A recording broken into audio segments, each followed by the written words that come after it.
Vamos com a palavra de Deus. Depois no final nós vamos cantar mais um hino.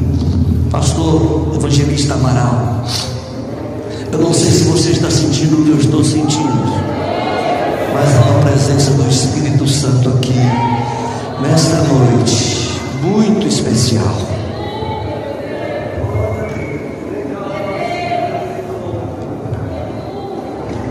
Queridos irmãos, a paz do Senhor a todos. Que atmosfera gostosa, né? Como é bom sentir a presença de Deus. Quem trouxe a Bíblia, aproveitando que vocês estão em pé, por gentileza, abra comigo na carta escrita pelo apóstolo Paulo a Filemon. Carta do apóstolo Paulo a Filemon. Capítulo único, tem apenas um capítulo. Por ser uma carta curta, é comum a dificuldade em encontrá-la. Então eu vou te dar uma dica. Abra no primeiro capítulo da carta aos Hebreus e retorne uma página, você encontrará Filemon. Deus seja louvado. Agradeço ao pastor Valdir pela boa oportunidade, que Deus lhe retribua. Carta de Paulo a Filemon. Eu irei fazer a leitura de alguns versículos. Acompanhem para que a gente, com a ajuda do Espírito Santo, consigamos extrair algumas lições importantes para a vida prática cristã. Quem encontrou, diga amém. Paulo, prisioneiro de Cristo Jesus, e o irmão Timóteo, ao amado Filemon, também nosso colaborador, e a irmã Áfia. Acredita-se que Áfia era esposa de Filemon, e a Arquipo, nosso companheiro de lutas. Acredita-se que Arquipo era filho de Filemon e Áfia, e a igreja que está em tua casa. Versículo 4: Dou graças ao meu Deus, lembrando-me sempre de ti nas minhas orações, estando ciente do teu amor e da fé que tens para com o Senhor Jesus e todos os santos, para que a comunhão da tua fé se torne eficiente no pleno conhecimento de todo o bem que há em nós para com Cristo. Pois, irmão, tive grande alegria e conforto no teu amor, porquanto o coração dos santos tem sido reanimado por teu intermédio. Versículo de número 8: Pois bem, ainda que eu sinta plena liberdade em Cristo para te mandar o que convém fazer, prefiro todavia solicitar em nome do amor, sendo que sou Paulo, o velho, e agora até prisioneiro de Cristo Jesus. Sim, solicito-te em favor de meu filho Onésimo, que gerei entre algemas. Ele antes te foi inútil, atualmente porém é útil a ti e também a mim. Eu te envio de volta em pessoa, quero dizer, o meu próprio coração. Agora pule para o versículo de número 16, estamos concluindo. Versículo de número 16: Receba-o não mais como escravo, antes muito acima de escravo, como irmão caríssimo, especialmente de mim, e com maior razão de ti, quer na carne, quer no Senhor. Se portanto me consideras companheiro, recebe-o como se fosse a mim mesmo. E se algum dano te fez, ou se te deve alguma coisa, lança tudo em minha conta. Eu, Paulo, de próprio punho escrevo, eu te pagarei, para não te alegar que também tu me deves até a ti mesmo. Pode tomar o seu assento. O meu objetivo nesta noite, de forma muito objetiva, é expor o conteúdo da carta escrita por Paulo a Filemon. A carta de Paulo a Filemon é a menor carta escrita por ele, ao ponto de os estudiosos do texto brincarem, dizendo que está mais para um bilhete do que para uma carta. Embora seja uma carta muito curta, é uma carta muito profunda nas lições para a vida prática cristã. E é por isso que eu peço a sua atenção com toda humildade, para que você compreenda quais são as lições valiosas desta pequena carta. Esta carta é a carta mais pessoal escrita pelo apóstolo Paulo. É uma carta tão pessoal, gente, que Paulo não tem a necessidade de ratificar a sua autoridade apostólica. Vou te explicar. Se você folhear a sua Bíblia, voltando algumas páginas, você encontrará primeira carta e segunda carta à igreja dos Tessalonicenses. Você encontrará a carta escrita à igreja dos Coríntios. E em todas estas cartas, o apóstolo Paulo sempre inicia dizendo: Paulo, apóstolo de Cristo. Só que esta carta é diferente, porque ele está escrevendo para um amigo muito próximo, ele está escrevendo para um companheiro de verdade, ele está escrevendo para um homem que compartilha do mesmo sentimento do coração dele. Então aqui Paulo não diz Paulo, apóstolo de Cristo Jesus segundo a vontade de Deus. Aqui Paulo mostra a Filemon qual que é a sua atual situação. E Paulo diz: Paulo, prisioneiro de Cristo Jesus, e o irmão Timóteo. Quando eu leio isto, a gente tem que ler da forma correta. Eu entendo então que esta carta é uma das 7 cartas escritas das prisões do apóstolo Paulo. Aprenda isto: das 13 cartas que Paulo escreveu, 7 cartas foram escritas durante suas prisões. E Amaral, em qual prisão que ele está quando ele escreve Filemon? Ele está na sua primeira prisão domiciliar na capital do mundo daquela época, em Roma. Por ser um cidadão romano também, Paulo tinha alguns privilégios, entre eles o de ter na sua companhia cooperadores do seu ministério. É tanto que a gente vê Paulo, Timóteo. Se você ler o último versículo da carta de Paulo a Filemon, você verá que ele cita que está com ele também Epáfras, Aristarco, Demas e Marcos. Então Paulo tinha este privilégio de receber cooperadores na prisão domiciliar em Roma. Para quem que é a carta? A carta é escrita a Filemon. Entenda a contextualização e depois mergulharemos nas grandes lições. Quem que é Filemon? Filemon é um irmão da cidade de Colossos que tem muito poder aquisitivo. Acredita-se, e a tradição histórica mostra, que Filemon provavelmente era dono de fazendas. Mas o que sabemos de certo é que Filemon tinha muitos escravos sob o seu domínio. Naquele tempo era muito comum a escravidão dentro do Império Romano. De acordo com os estudiosos, havia cerca de 60 milhões de escravos em todo o Império Romano. Então Filemon é um homem convertido ao cristianismo. Inclusive Filemon se converteu a Jesus por intermédio da pregação de Paulo na cidade de Éfeso. Paulo ainda não tinha ido a Colossos.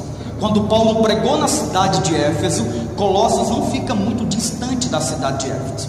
Filemon então é alcançado pelo Senhor. É por isso que mais na frente vocês vão entender por que Paulo diz: tu me deve muito mais do que ele te deve.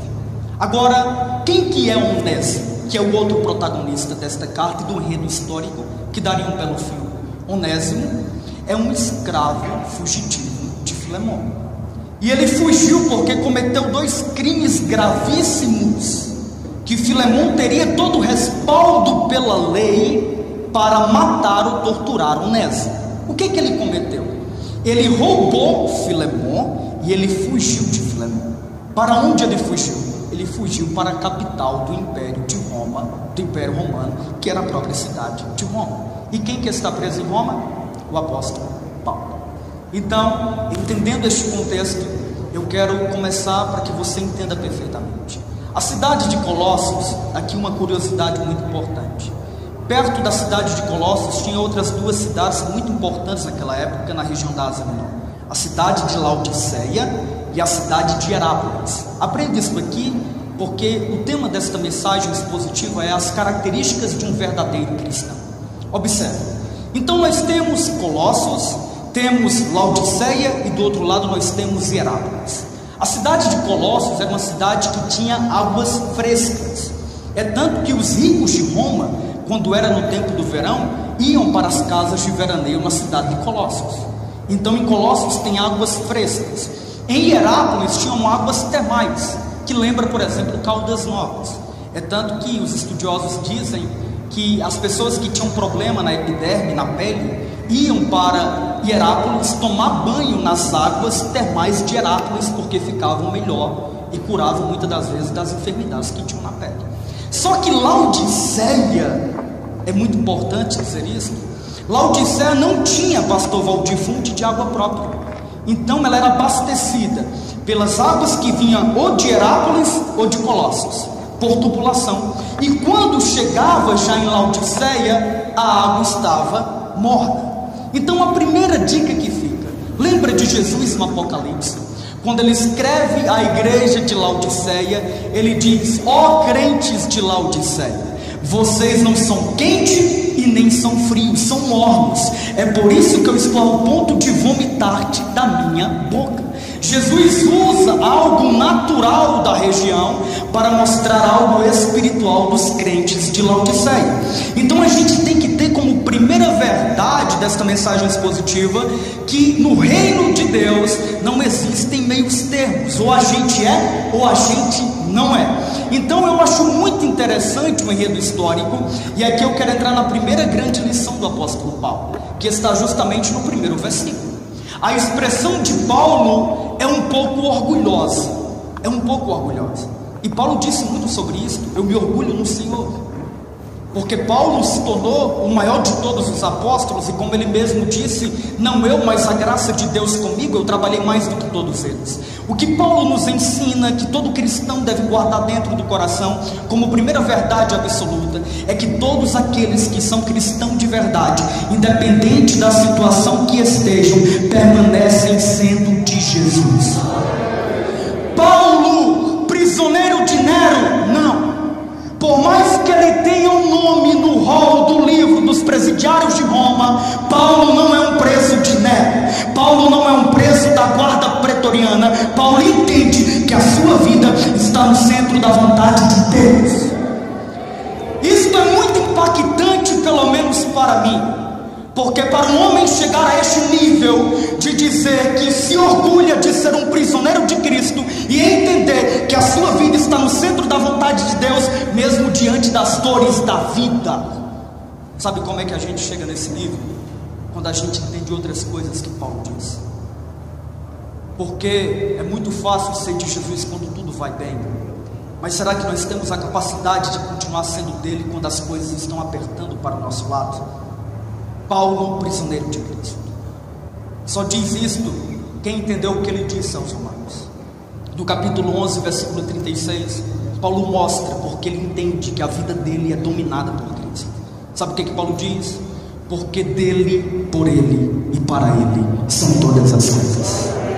Então, ele é a origem da minha vida. Guarde isso. Se você quiser viver uma vida vitoriosa e chegar na linha de chegada como alguém que venceu, entenda que a sua vida como cristão deve ser originada somente em Cristo, por Cristo e para Cristo. Paulo está dizendo aos Romanos: a minha vida é dele, eu vivo por ele e para ele são todas as coisas. Só que ele não para por aqui. Aos Gálatas ele mostrou uma outra verdade de seu cristianismo. Paulo disse aos Gálatas: vocês não me reconhecem como apóstolo, mas eu vou dizer uma coisa a vocês: já não vivo mais eu, mas Cristo vive em mim. E a vida que agora eu vivo nesta carne, eu vivo para a glória e na fé do Filho de Deus, que se me amou e se entregou a si mesmo por mim. Sabe o que Paulo está nos ensinando? Paulo está dizendo: Filemon, eu me entreguei a Jesus da mesma forma que ele se entregou por mim. Então, se for preciso morrer por ele, eu morrerei por ele. É a primeira prisão. É tanto que o termo do versículo 9 da primeira carta, do capítulo 1, se você observar, é: sendo que eu sou Paulo, o velho, e agora também, então é novidade, agora também prisioneiro de Cristo. O pastor Cosmo citou muito bem o que ele escreveu aos Filipenses, que é também uma das cartas das prisões. Paulo diz aos Filipenses: eu aprendi algumas coisas e em tudo eu estou instruído. Se eu estiver rico, eu continuo sendo de Jesus. Se eu estiver apertado financeiramente, eu não deixo de ser de Jesus. Se eu estiver saudável, eu sou de Jesus. Se eu estiver enfermo, eu sou de Jesus. O importante é continuar sendo de Jesus. Sabe qual que é o cristão que perde? É aquele que é cristão somente na bonança. Somente na bonança. Sabe por quê? Porque quando aperta, ele desiste de Jesus. E por desistir de Jesus, ele sai do projeto e do propósito. E então ele não chega no final como vencedor. Querido, Não desista de Jesus, independente das dores da sua vida. Esta é a primeira lição. Seja de Jesus, independentemente de como você estiver. Pobre ou rico, continue sendo dele. O Senhor te honrará. Você dirá como Paulo disse a Timóteo: Timóteo, eis que estou sendo entregue por aspersão de sacrifício, e o tempo da minha chegada está próximo. Mas de uma coisa eu te digo, querido: eu tenho guardado o bom depósito, Deus tem guardado o bom depósito, e eu tenho uma coroa de vida eterna. Eu não neguei a fé. Segundo, olhemos agora para Filemon. Filemon é elogiado pelo apóstolo Paulo, e ele mostra algumas características de Filemon. Guarde isso aqui: todo cristão de verdade, além de não negar Jesus independente da situação de suas vidas, ele tem a capacidade de motivar outros a continuarem sendo de Jesus, a continuarem sendo de Jesus. Jesus não nos chamou para ser um sepultador de sonhos. Jesus não nos chamou para viver uma vida pregando pessimismo. E eu acho muito interessante o relato de Paulo sobre Filemon, porque ele começa dizendo: "Ô Filemon, eu louvo a Deus pela sua vida." Às vezes eu fico pensando, o que aconteceria se a gente não tivesse mais aqui? As pessoas sentiriam falta de nós? O que as pessoas têm dito sobre nós? Porque Filemon é o tipo de cristão, Jéssica, que causa impacto na vida daqueles que ladeiam ele. E Paulo diz: eu louvo a Deus pela tua vida. Eu tenho agradecido a Deus em minhas orações por você existir, Filemon, por alguns motivos. Por que, Paulo? Por causa do teu amor e da tua fé. Querido, aprenda isso. A gente vive em sociedade, vivemos na cristandade fraternal. O nosso objetivo como igreja não é apagar outros, mas é motivar outros. O nosso objetivo como igreja, cristãos de verdade, não é colocar contendas e divisões, mas reanimar os que estão caídos através da nossa fé e do nosso amor. Os dois pilares do cristianismo, fé e amor, você tem, Filemon, e por causa disto, o coração dos que estão com você estão sendo reanimados. Só que Paulo diz uma palavra em grego que me chama muita atenção. Quando ele diz: ao amado Filemon, nosso cooperador. O termo grego é nosso sinergo, que significa nosso companheiro de verdade. Está faltando homens que sejam amigos de verdade. Paulo está dizendo: ô Filemon, você é o meu companheiro de verdade. Como companheiro de verdade, eu sei que você não se envergonha de como eu estou. Olha aqui, pega isso aqui. Quando Paulo diz: eu tenho total poder apostólico para te mandar o que convém fazer como seu líder, mas eu prefiro te pedir em nome do amor. Por quê? Porque Paulo já sabia que ele era um homem amoroso. Eu vou te pedir voluntariamente. Aí depois ele intercede por Onésimo, a gente vai chegar lá. Aí Paulo pega e diz: eu prefiro te pedir em nome do amor, sendo o que eu sou, Paulo, o velho, e agora também prisioneiro de Cristo Jesus. Quando a gente vive com pessoas de verdade, a gente também pode ser de verdade. Sabe por quê? Porque os amigos e os irmãos de verdade não se envergonham de nossa atual situação. A gente não precisa colocar máscara para fingir uma coisa que nós não somos. Ser cristão não é isto. Viver na cristandade e irmandade é ter a capacidade de abrir o nosso coração com sinceridade, sendo aquilo que nós somos. É por isso que Paulo não ratifica a autoridade apostólica. Ô Filemon, se para você, provavelmente ele estava em torno de 63, 64 anos de idade, já velho para ele, cansado. Eu sou Paulo, velho. Provavelmente Filemon chamava-se. E além de velho, Filemon, eu continuo aqui como prisioneiro de Cristo Jesus. Mas você é meu cooperador. Eu me lembro de um provérbio judeu que se encaixa muito bem nessa explanação. Tem um provérbio judeu que diz que falsos amigos são igual aves de arribação, sempre voam nos invernos da vida. E é uma grande verdade. Só que o cristão de verdade, ele não abandona aqueles que estão passando momentos ruins. Ao contrário, como Filemon, ele tem a capacidade de reanimar, de colocar para cima, de colocar para frente. Foi para isto que Jesus nos chamou. Terceira lição, e esta daqui a gente vai caminhando, porque eu acho ela muito impactante. Paulo agora entra no assunto principal da carta, que é Onésimo. Paulo diz: diante de tudo que eu já te falei, eu venho interceder em nome do amor, e eu peço-te por meu filho Onésimo. E aqui eu quero que você preste muita atenção, porque nós temos uma tipologia muito bacana e muito forte. Eu peço-te por meu filho Onésimo. Sabe o que eu acho interessante? Olhe para cá. Sabe como que era entregue, pastora Gilene, as cartas naquele tempo? Diferente de hoje. Tanto o remetente como o destinatário vinha logo na primeira parte. Por isso que nós lemos Paulo a Timóteo, Paulo, Timóteo a Filemão. As cartas eram enroladas, porque era papiro, era enrolado em rolo. Então facilitava para o entregador ver quem que era o destinatário final. Correto? Ele tinha um remetente e tinha um destinatário. Sabe por quem que foi enviada esta carta? Que é a carta de alforria de Onésimo, escravo fugitivo, que merecia a morte e ser torturado pelo próprio Onésimo. Então quem leva a carta a Filemão é o próprio Onésimo. E quando Onésimo entrega a carta, certamente com muito medo, porque a lei dava respaldo para Filemão matá-lo ou então torturá-lo.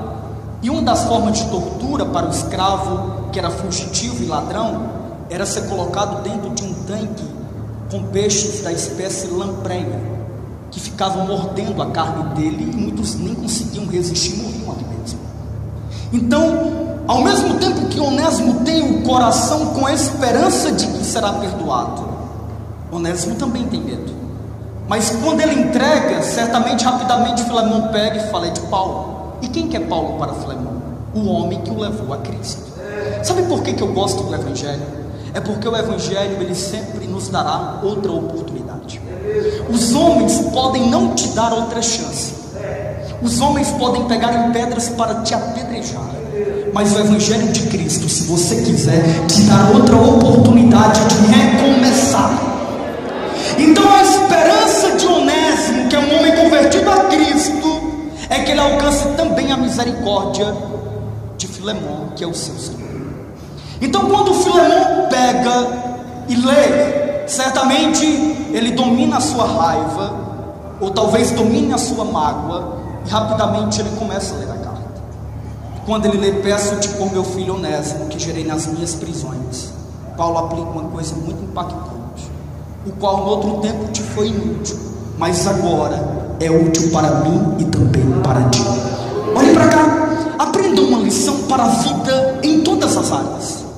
Heráclito de Éfeso, o grande filósofo grego, certa feita, olhando para o rio, ele disse assim: ninguém se banha duas vezes no mesmo rio, tudo é fluxo. Se perguntasse para ele, ele explicaria: sabe por que tudo é fluxo? Porque nem as águas do rio são as mesmas e nem quem se banha é o mesmo. Todos nós estamos em constante mudança, alguns para melhor, outros infelizmente para pior. Só que a gente tem que entender um princípio do cristianismo: Jesus sempre acreditará em nós, na nossa mudança para melhor. Então Paulo está dizendo: olha, no outro tempo eu concordo contigo, o homem que deveria ser útil foi inútil, como também muitas das vezes nós somos inúteis diante do curso da vida. Mas imagina se Jesus jogasse a gente fora. Agora a pergunta que eu quero fazer é: se a gente não quer ser jogado fora, por que às vezes desejamos que outros sejam jogados fora? Entende? Essa é a lição. As coisas mudam, quem era ontem pode não ser mais hoje. Então a gente tem que ter um coração pronto para perdoar e pronto para acreditar, assim como Jesus acreditou em você. E interessante é que Paulo faz um trocadilho aqui. Aprenda. Sabe o que significa o nome Onésimo? Útil. Só que Paulo fala: o camarada que era para ser útil foi inútil, mas agora voltou a ser útil de novo. Tudo muda, filho. Tudo muda. Compreende?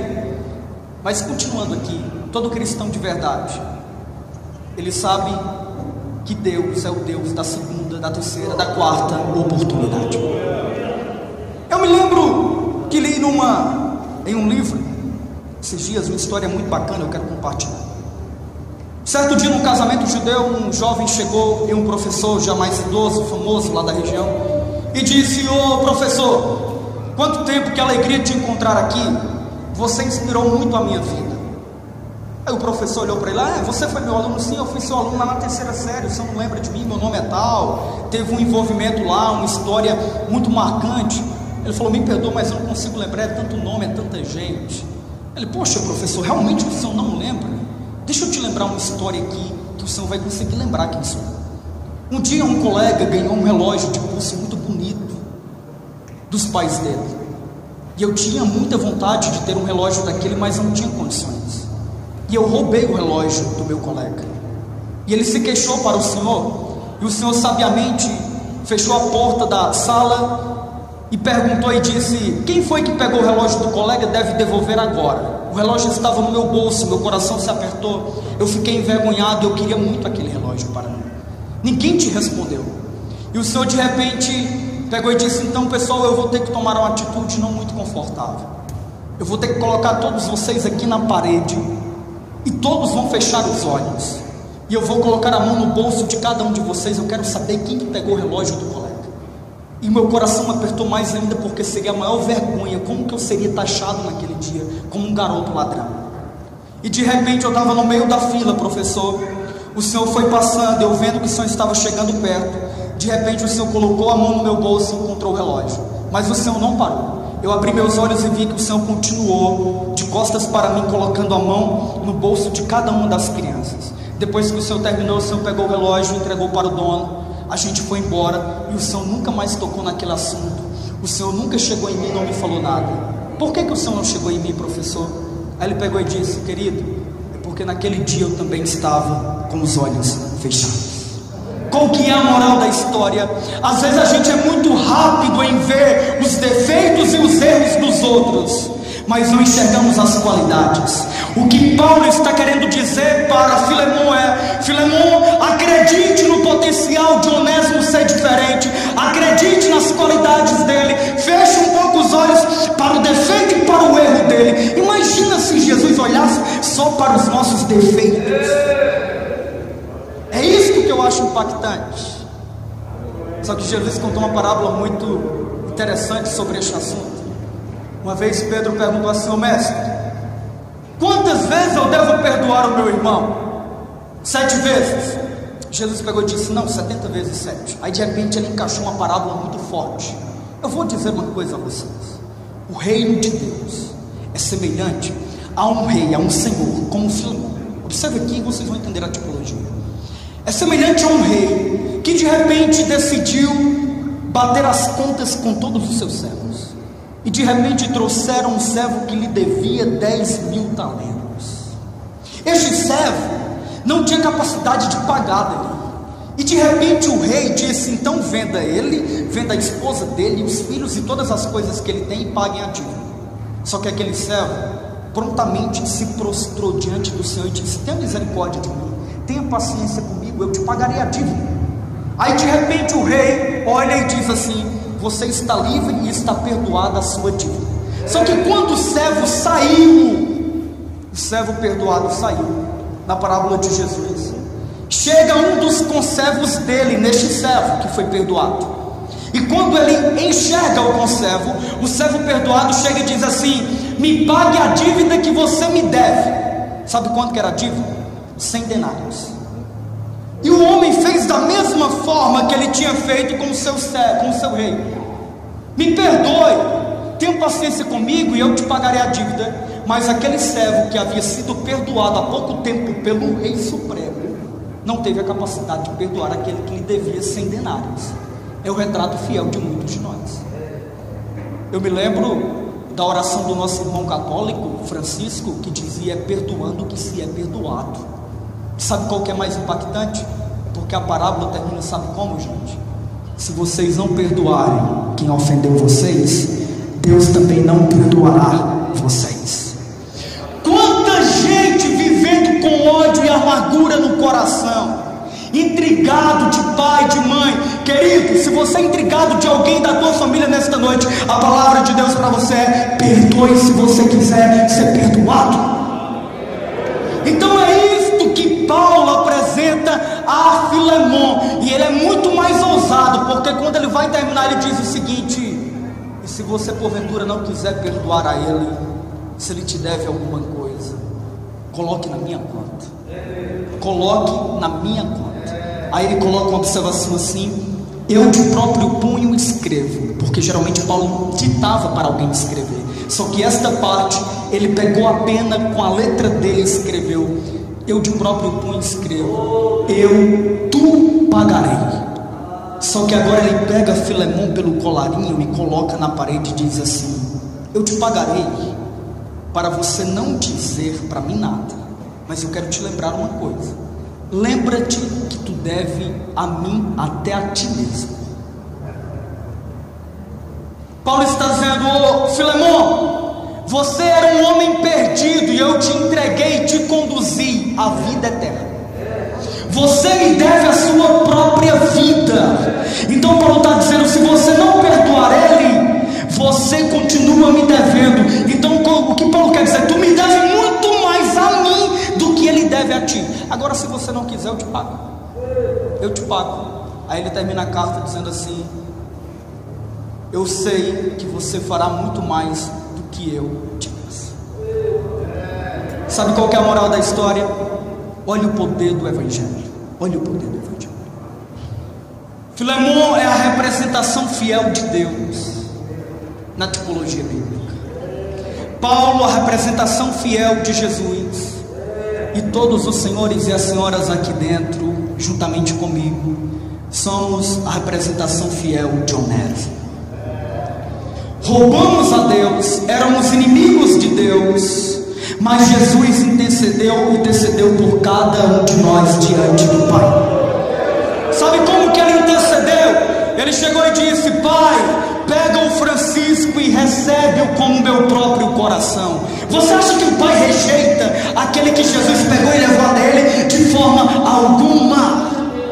Então, querido, independente do que os homens dizem para você, nós servimos ao Deus de outras oportunidades, em um Deus que acredita em nós, apesar do nosso momento atual.